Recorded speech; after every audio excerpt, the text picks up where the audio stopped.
Assalamualaikum warahmatullahi wabarakatuh. Selamat pagi, selamat siang, dan selamat sore.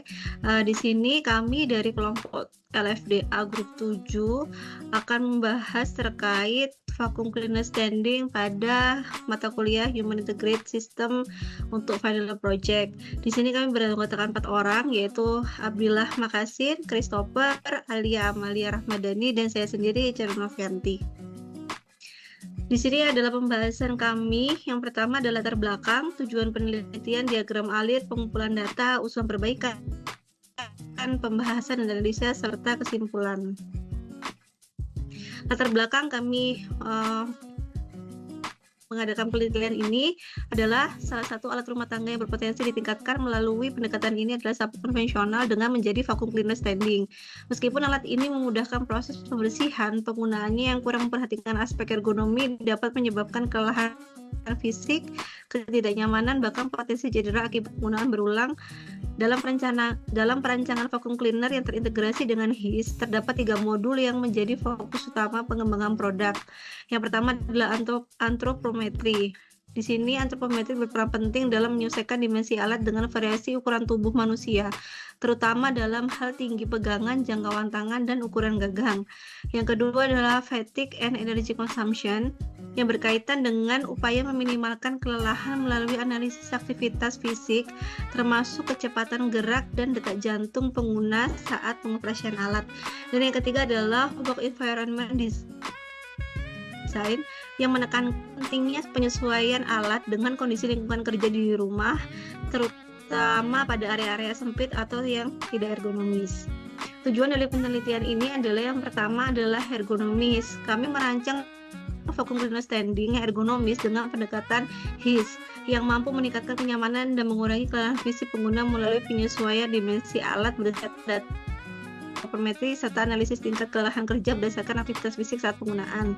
Yang kedua adalah adaptif, hasilkan desain vacuum cleaner standing yang adaptif terhadap karakteristik lingkungan kerja rumah yang secara 3D, mudah pemahaman interaksi antara alat, pengguna, dan ruang kerja.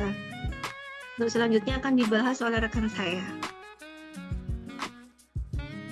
Selanjutnya adalah diagram alir. Yang pertama adalah mulai. Tahap awal proses penelitian atau perancangan vacuum cleaner standing. Pada langkah ini, peneliti memulai keseluruhan rangkaian kegiatan. Yang pertama adalah perumusan masalah. Pada tahap ini, masalah yang ingin diselesaikan dalam penelitian dirumuskan secara jelas. Perumusan masalah menjadi dasar dan fokus dalam menjalankan langkah-langkah berikutnya. Yang ketiga adalah pengumpulan data. Setelah masalah dirumuskan, langkah selanjutnya adalah mengumpulkan data yang relevan untuk memahami konteks dan aspek yang akan diteliti.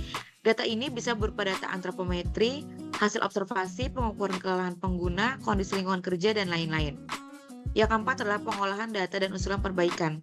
Data yang telah dikumpulkan, diolah, dan dianalisis untuk mendapatkan informasi yang berguna berdasarkan analisis data, usulan perbaikan, desain, atau solusi terhadap permasalahan yang ditemukan untuk disusun. Yang kelima adalah pembahasan dan analisis. Pada tahap ini, hasil pengolahan data dan usulan perbaikan dibahas secara mendalam. Dianalisis dari berbagai aspek seperti ergonomi, human integrated system, serta dampaknya terhadap pengguna dan lingkungan kerja. Yang keenam adalah kesimpulan. Berdasarkan pembahasan dan analisis, kesimpulan penelitian diambil yang menjawab rumusan masalah dan menentukan pencapaian tujuan penelitian. Yang tujuh adalah selesai. Ialah tahap akhir dari proses penelitian, menandai berakhirnya rangkaian proses penelitian atau pengembangan vacuum cleaner standing. Next. Berikut adalah pengumpulan data antropometri tangan oleh kelas AFDA dari kelompok HIS 01 sampai HIS 07. Dan berikut adalah data antropometri tubuhnya. Next, Mbak. Berikutnya adalah pengolahan data, di mana dari data-data tersebut kita mendapatkan yang pertama energy consumption, correlative, dan break time. Apa itu energy consumption? Yaitu energi yang kita butuhkan untuk melakukan suatu aktivitas, dan kita bisa hitung menggunakan rumus yang tertera pada tersebut, di mana formulanya adalah S menggunakan 1,33 plus DNI kurangi DNO per 10, di mana 1,33 adalah basal metabolism, DNI yaitu heart rate after work, dan DNO adalah heart rate before work. Setelah itu kita bisa mendapatkan data average energy consumption-nya. Lalu selanjutnya kita bisa mendapatkan korelatif dengan rumus yang tertera pada PPT tersebut. Nah, setelah mendapatkan nilai korelatif, kita bisa mendapatkan nilai break time, yaitu waktu yang dibutuhkan oleh seseorang melakukan aktivitas itu membutuhkan waktu untuk melanjutkan pekerjaan seterusnya atau harus membutuhkan waktu istirahat. Next slide. Nah, pengolahan data ini adalah data seseorang melakukan pembersihan lantai menggunakan sapu konvensional, di mana kita mendapatkan data energy consumption pada pria 3,93 average energy consumption-nya, dan untuk wanita 4,26. Dan nilai korelatifnya adalah 0,998 untuk pria dan 0,990 untuk wanita, di mana break time-nya mendapatkan min 5,3 dan untuk wanita 8,9. Digarisbawahi untuk pria terdapat nilai negatif, di mana itu menandakan seorang pria setelah melakukan aktivitas tersebut tidak perlu mengambil break time, untuk wanita harus mengambil break time. Dan di tabel paling kiri bisa dilihat bisa dilihat bahwa pekerjaan tersebut termasuk dalam kategori atau klasifikasi pekerjaan ringan atau sampai sedang.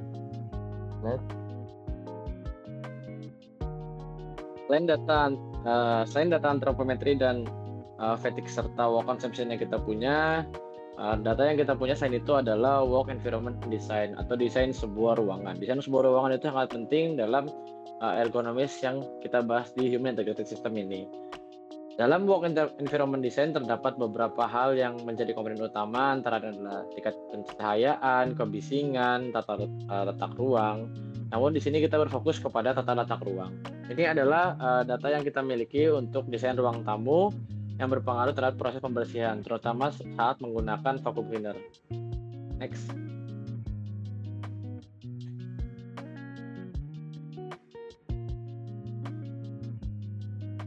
Berikut adalah usulan perbaikan antropometri. Yang pertama adalah dimensi antropometri tinggi siku ke lantai saat berdiri. Fungsinya ialah menentukan panjang pegangan vacuum cleaner agar pengguna dapat bekerja tanpa harus membungkuk atau menjinjit. Desain ini pegangan adjustable dari 99,5 cm hingga 114 cm. Tujuannya adalah mengakomodasi pengguna pendek P5 hingga tinggi P95 untuk mencegah kelelahan punggung dan menjaga postur netral. Yang kedua adalah dimensi antropometri diameter genggam tangan D16. Fungsinya ialah menentukan ukuran genggam vacuum cleaner agar nyaman digenggam dan tidak menyebabkan tekanan terlebihan di tangan. Di principle average ini, gagang berdiameter 4 cm dengan kontur ergonomis dan bahan karet anti-slip. Tujuannya ialah memberikan kenyamanan optimal bagi mayoritas pengguna. Range P5 dan P50 dan mencegah cepat lelah saat digunakan. Next. Berikut ialah usulan perbaikan atau desain improve dari gambar vacuum cleaner. Yang pertama adalah on off button, yang kedua adalah can be rotate until 180 derajat, dan di sini adalah adjustable for button dengan 79,5 cm sampai 95 cm, dan juga can be rotate until 360 derajat dan can be rotate until 180 derajat.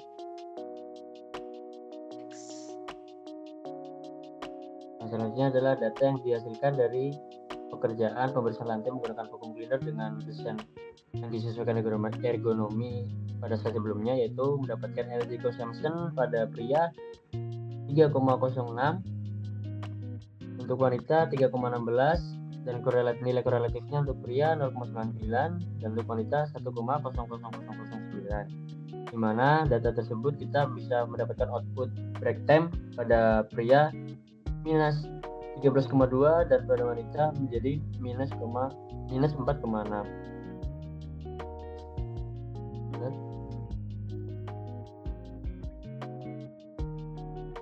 Selain itu, terdapat usulan perbaikan terhadap work environment design.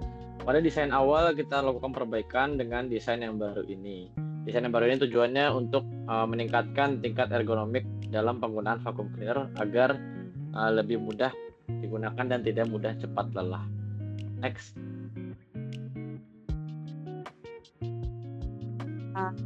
Di sini adalah pembahasan dan analisa dari antropometri. Dimensi antropometri yang digunakan antara lain tinggi siku ke lantai untuk menentukan panjang pegangan dan diameter genggaman tangan untuk menentukan ukuran handle.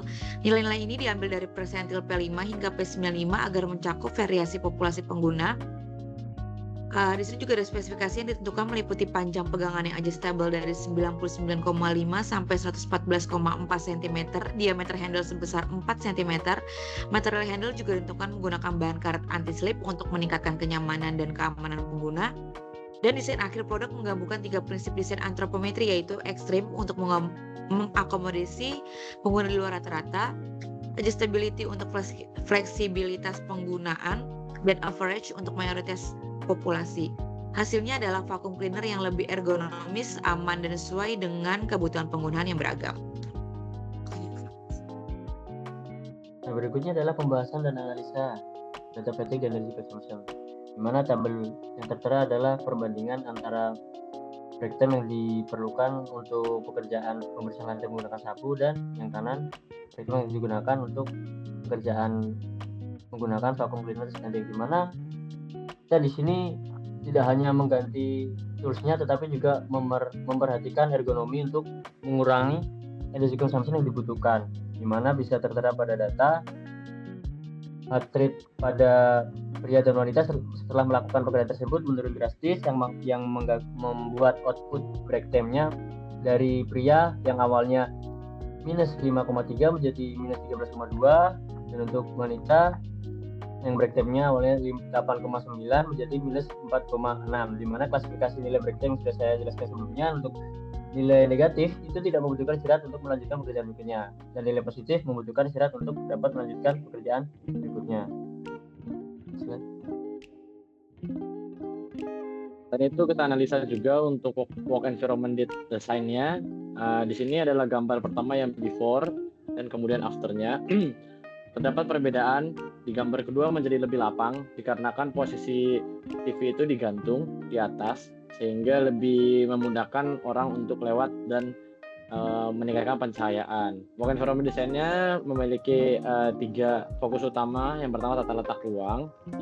Penempatan furniture disusun dengan rapi agar tidak menghambat dari jalur orang bergerak. Yang kedua adalah pencahayaannya, dengan berpindahnya TV dari posisi depan jendela hingga digantung itu membuat cahaya masuk lebih mudah. Yang ketiga adalah kenyamanan ergonomis. Jarak pandang ke televisi jadi lebih mudah sehingga tidak menjadi nyaman dan tidak lelah saat menonton TV. Next. Selanjutnya adalah kesimpulan dan saran. Di sini kesimpulan dari hasil penelitian kami adalah perancangan vacuum cleaner standing ini dengan adjustable handle berbasis data antropometri P5 sampai P95 dengan gagang karet anti-slip berhasil menciptakan produk yang ergonomis, aman, dan nyaman digunakan oleh berbagai postur tubuh. Hasil pengujian menunjukkan bahwa inovasi ini mampu menurunkan detak jantung dan konsumsi energi dibandingkan penggunaan sapu konvensional, sehingga pengguna dapat langsung melanjutkan aktivitas tanpa memerlukan waktu istirahat tambahan.